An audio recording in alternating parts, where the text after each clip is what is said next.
Hello friends, சத்து மாவில் ஒரு முருங்கைக்கீரையும் சேர்த்து ஒரு சத்தான ஒரு கொழுக்கட்டை எப்படி பண்ணலாம்னு இந்த வீடியோவில் பார்க்கலாம்.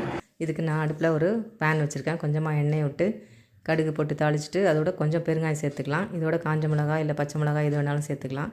கொஞ்சமாக வெங்காயம் கட் பண்ணி வச்சுருக்கேன், அதையும் இதோடு சேர்த்துட்டு முருங்கைக்கீரையை நல்லா கழுவி அலசி எடுத்து வச்சுருக்குது, அதை நம்ம இதோடு சேர்த்துக்கலாம்.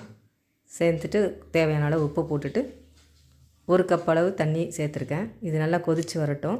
இப்போ கொதித்தோடனே இதோட 1.5 கப்பு சத்து மாவு எடுத்துருக்கிறேன்.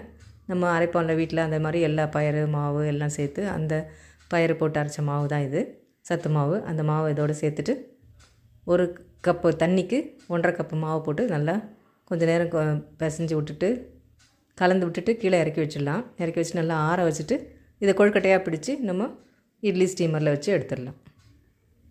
ரொம்ப ஈஸியாகவும் சத்தானதாகவும் இந்த கொழுக்கட்டையை நம்ம உடனடியாக செஞ்சு கொடுக்க முடியும். நம்ம கொழுக்கட்டை சைஸு இல்லை உருண்டையாவோ எந்த வடிவத்துலையோ பிடிச்சி ஸ்டீமரில் வச்சு குக் பண்ணி எடுத்துக்கலாம். 10 நிமிஷத்தில் நல்லா வெந்துடும். ஏற்கனவே நம்ம சுடுதண்ணி ஊற்றி